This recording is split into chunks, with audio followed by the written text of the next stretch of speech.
This BMW is going to be spending a day and a half with us, and we are here doing a water beading test on the car. This is something we usually do and it's part of our SOP.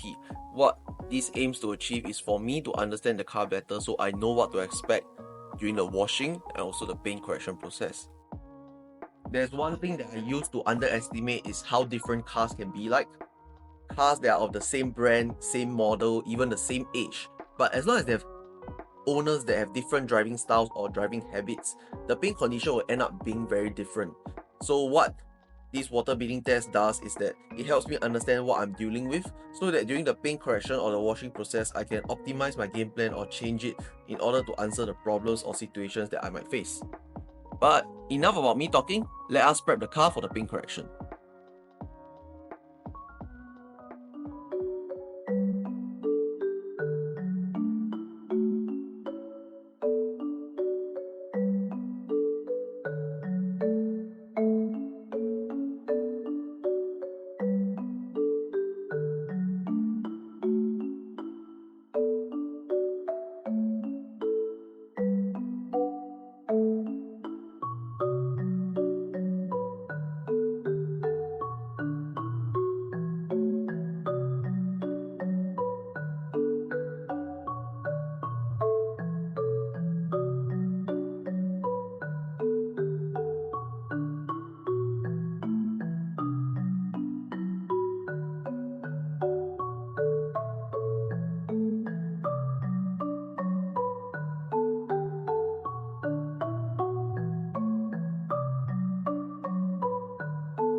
After washing, claying, and drying the car, it's finally time for me to inspect the paint to see the problems that this car paint has and how to tackle the problems. At first glance, the car looks deceivingly perfect, and I use the word deceivingly because the car paint is bright. There are not a lot of big spider webs or scratches on the car, but there are still flaws on the paint as you can see from the reflection of this light. I think the most obvious is from the boot, where you can see a lot of scratches and swirls on the car paint itself. Now at this point, I also think it's a good time to point out that cars aren't going to be perfect. You can take care of your car to the best of your ability and there are still going to be flaws on the paint itself. Like this BMW for example, the owner has actually taken care of this car very well, and I'm actually very impressed as a detailer to how well maintained the car is. But there's still always going to be room to detail a car. That's why I still have a job. Speaking of detailing a car, I proceeded to do the compounding stage of this paint correction using a microfiber pad and SONAX cut max. You might be wondering why I'm using such an aggressive approach for the appointment, and that goes back to the water beading test we did earlier. There is a coating on this car, so I have to work through the coating before I can actually start touching and improving on the paint. And after doing a test panel on the bonnet itself, I compared the before after as you can see in this footage, and I'm satisfied with what I see, so we are proceeding on with this combo for this appointment.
For the second step of my paint correction process, I decided to go with the yellow pad and SONAX Perfect Finish.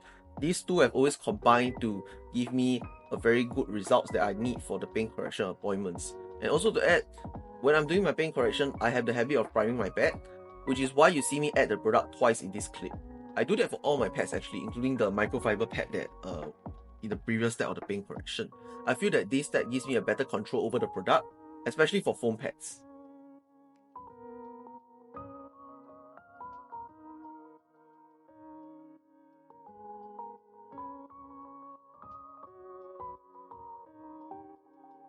And right here you can see the two shades of blue, which shows you the difference that we can achieve from a one-step and a two-step paint correction. There is a darker, deeper tone for the panel we did with a two-step paint correction, and this is what we are looking for as detailers doing the job.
After wiping the car down with an IPA to remove any oils or potentially any contaminants on the paint itself, it's finally time to start coating the car. In between the paint correction and my break time, I also found time to touch up on the tires to groom it using a tire gel. Because after all, this is a detailing appointment, not just a paint correction or coating appointment. So all cars, all aspects of the cars, they are important to us as well.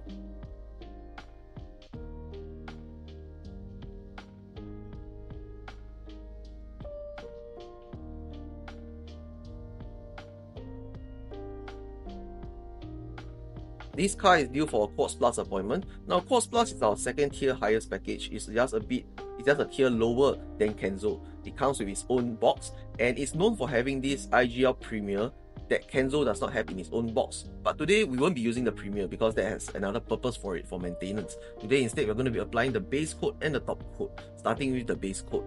The base coat was applied before the top coat and at least a good few hours so that we can let it sit and bond together with the car's paint.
The top coat is a bit different from the base coat.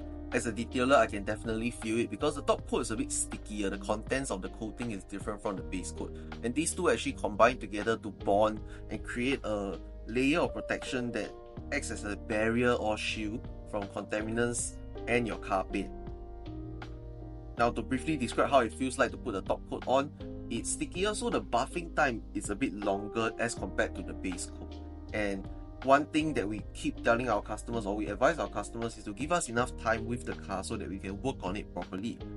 After we put the top coat, we let the car rest and sit for a while without entering the rain or coming into contact with water, because that ensures an optimal bonding between not just the base and the top coat, but also the coating in general and your car's paint.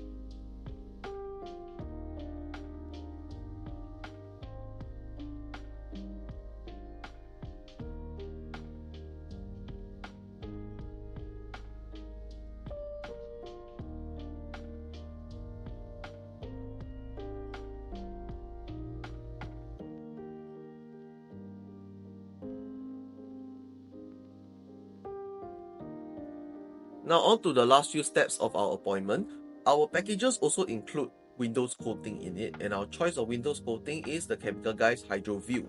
If you are a regular on this channel, you would have seen this product a lot in our videos, but to sum it up, we don't have an experience with the windows wipers juttering when we apply this coating on it, and at the same time it gives us what we need to protect the windows, hence we decided to go with this product.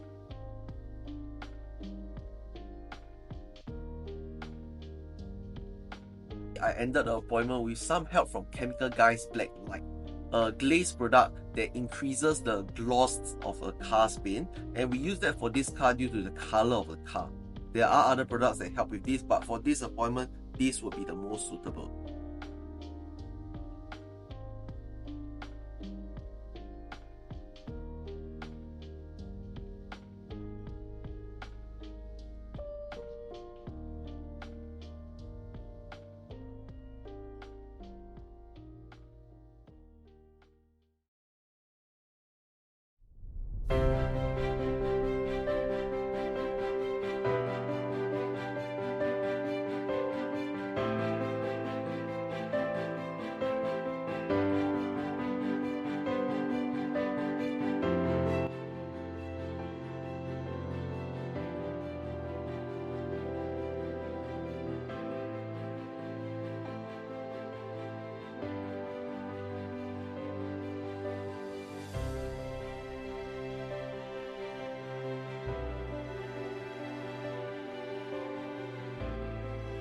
And that's all for this video. We hope you liked the video and it was worth your time watching it. Now we try to do videos like that for all the cars we take in, so definitely if you like what you see, please consider leaving a comment or a like. Through each video, we hope to be able to share with you the common problems we face, how we solve your car's problem, and also at the same time share and teach something about detailing with you, how we view detailing, what's our vision for our company, and how do we actually take care of your car when you leave the car with us for a day or two. We have a ton of plans upcoming for the year and a lot of videos to share with everyone, so we hope that you can stay tuned by subscribing to our channel. If not, I'll see you in the next one.